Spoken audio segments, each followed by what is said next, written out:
동생들 안녕, 영규형이야. 한국사 10미닛. 자, 토지제도 두 번째 시간 살펴보도록 할게. 자, 고려에 대한 얘기가 아직 마무리가 안 된 거야. 고려의 토지제도 조금 더 이어가 보도록 하자고. 자, 고려의 토지제도 먼저 민전이라고 하는 개념이 있는데, 민전은 전시가하고는 다른 개념으로 볼 수 있겠어. 자, 민전은 개인의 소유지야. 그래서 지금의 아파트라고 생각하면 되겠어. 내가 살 수 있고, 자, 빌려줄 수 있고, 내가 상속할 수 있는 거지. 또 아파트를 갖고 있다라고 하면 세금 내야 되잖아. 그래서 국가에 세금을 내야 되는 대상이라고 볼 수가 있겠어. 자, 이 민전은 일반 백정 농민들도 소유할 수 있다는 것도 확인할 수 있겠다. 자, 그런데 이제 전시과 제도에 대한 내용을 좀 이해해야겠어. 전시과라고 하는 말 자체가 바로 고려 때의 토지 제도를 칭하는 표현이야. 이 전시과 토지 제도에 따라서 당시 관리한테 지급되었던 토지의 종류들이 좀 다른데, 그 토지의 종류의 명칭과 그 명칭과 더불어서 이 그 토지의 특징을 연결하는 그런 과정을 꼭 확인할 수 있어야 돼. 수업 때는 랜덤으로 이렇게 좀 썼고, 그래서 하나씩 추론하는 방식으로 연결하는 방식으로 학습했는데, 그냥 이번엔 차례대로 하나씩 설명하는 걸로 좀 할게. 자, 과전은 공무원 월급 제도라 볼 수 있어. 관리가 직역에 대한 대가로 받는 게 과전인데, 그 과전은 소유권을 받는 것이 아니라 수조권을 받았다라는 것 기억하지? 그렇게 하면 되겠고. 자, 그 다음에 공음전. 공음전은 음이 아주 중요한 표현이지. 오품 이상의 관리, 바로 조상의 음덕으로 아주 잘 태어난 거라 볼 수가 있겠지. 그럴 경우에는 토지도 세습될 수 있었고, 그 토지는 또 세습이 됐기 때문에 본인의 토지처럼 인정이 되어서 바로 소작을 줄 수도 있다는 거야.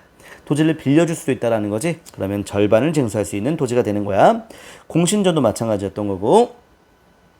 자, 그 다음에 이 외역전과 이 군인전은 공통점이 좀 있는데, 외역전은 먼저 밖에 있는 향리한테 주는 거고, 군인전은 중앙군한테 주는 건데, 둘 다 세습이 가능하다는 걸 확인할 수 있겠지. 자, 토지도 세습됐고 직역도 세습됐고, 향리가 아들한테, 중앙군도 아들한테 그 직역을 물려준다는 얘기잖아. 전정연립이라고 하는 말이 토지와 직역을 바로 세습하고 있다, 이어가고 있다, 그런 뜻이라 볼 수가 있겠어. 자, 그리고 향리한테 지급됐던 외역전은 무산계 전시라고 얘기할 수 있어. 향리는 중앙관리가 아니라 지방관리가 되기 때문에 지방관리한테 지급되는 토지 무산계 전시, 이렇게 얘기할 수 있겠고, 향리, 탐라의 왕족, 여진주장, 공장 등이 있었다라고 얘기할 수 있겠고. 자, 밑에 한인전은 한이 아주 중요한 표현이지. 실제로 한이 이렇게 문을 열고 들어가니까 나무 밑에서 잠을 자고 있는 한갈 한자를 썼어.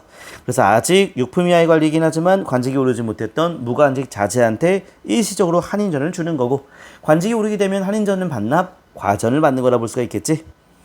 자, 육품 이하인데 당시 육품 이하의 하급관리, 군인한테 유가족들한테 주는 것은 구분전에 구를 꼭 기억해야지. 구가 바로 입구, 입에 풀칠은 하셔야 되니까요. 자, 별사전의 별, 특별하다 보시면 되겠죠. 자, 고려 때 특별한 자, 승려와 풍수지리 업자, 이렇게 얘기할 수 있겠어. 그런데 조선 때의 별사전이라는 표현은 바로 공신들한테 지급된 토지라고 볼 수가 있겠어. 그냥 참고만 하고.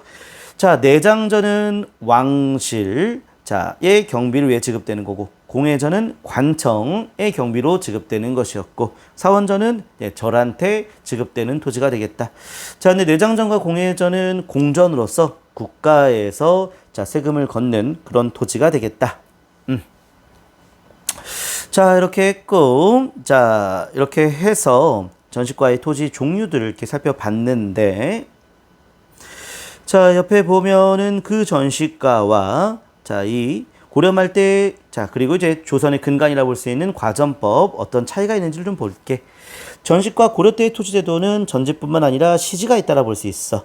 반면 과전법은 이 시지가 없지, 시지가 없는 거 꼭 기억하고. 전시과가 전국적으로 시행되는 과정에서 무신들의 대농장에 따라 전시과가 한 방에 붕괴가 돼버렸잖아. 그래서 과전법은 경기도에 한정하여서 관리한테 세금을 거둘 수 있게끔 한 거야. 자, 전식과는 경정제식과의 경우에는 현직으로 국한시켰다 하면 과전법은 전현직 다 적용되었다 볼 수 있겠고, 전식과 제도 때에 세습이 가능한 토지는 공음전, 외역전, 군인전 등이 있다 한다면 과전법 때는 공신전, 휴량전, 수신전 등이 있다라 볼 수 있겠어. 특히 휴량전과 수신전은 밑에 또 나오니까 그때 다시 한번 확인해 보겠고, 자, 그리고 조선이 건국되었지만 조선 공국에 참여하지 않았던 바로 지방 세력들이 있었어. 한량, 유양품관 얘기하는데 그들 반란이 일어나지 않도록 해야 될 거 아니야? 그래서 그들한텐 군전을 지급했다는 것도 살짝 참고해서 알아두자. 이 군전은 군인정과 아무 관계가 없지. 자, 그러면 본격적으로 조선시대 때의 토지 제도를 확인해 보는 시간 갖도록 하자고.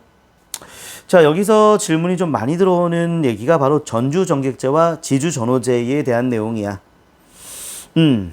자, 전주전객제는 관리과 당시 일반 농민과의 관계 속에서 나오는 얘기야. 그 세금을 걷는 관리가 있고 세금을 내는 농민이 있고, 그런데 16세기로 가면 갈수록 정부의 통제력이 약화되잖아. 그러니까 전주전객제는 점차 감소하는, 그러다가 16세기 때는 완전히 없어지는 그런 경향으로 가게 되고, 정부가 통제가 약화되면 약화될수록 법적으로 금지했던 지주전호제, 조선 초에는 금지시켰잖아. 그런데 정부가 통제를 약화시키면 약화가 될수록 지주전호제의 비중은 점차 증가하고 있다라 보면 되는 것이지. 자, 그렇게 되면서 전호는 소작농이잖아. 그래서 소작농이 점차 많아지고 있다는 얘기는, 자, 토지를 갖고 있는 자용농의 비중은 점차 줄어들면서 자용농이 점차 소작농으로 전락하고 있다. 즉 부익부 빈익빈, 빈부의 격차가 심화되는 과정으로 이어지고 있다라 볼 수가 있는 거야. 전반적인 흐름은 이렇게 이해하도록 하고, 자, 이제 과전법에 대한 내용 디테일하게 들어가 보면, 과전법 기억나지? 전현직 관리들. 전직은 이제 산직이라고 하고, 현직은 이제 직관, 산관, 직관 이렇게 얘기한다는 것도 기억하고. 자, 세습이 가능한 수신전과 휴량전이 있었어. 자, 수신전, 바로 남편을 잃었을 경우에 바로 이 남아있는 여자를 말하는 거지. 그리고 휴량전, 부모님을 다 잃었을 경우에 남아있는 자녀를 말하는 거지. 그들 다 굶어 죽게 할 수는 없잖아. 그래서 아주 최소한의 세습이 가능한 토지가 지급되었다라고 볼 수가 있겠어. 자, 그리고 과전법은 토지 제도고, 이 과전법, 전현직 관리한테 세금을 거둘 수 있는 권한이 부여된 거잖아. 그래서 이 과전법은 전주 전객제의 형태로 운영되었다라고 볼 수 있는 거야. 이 전현직 관리가 전주가 되는 거지. 그래서 전주가 세금을 걷었다라고 볼 수 있는 거야.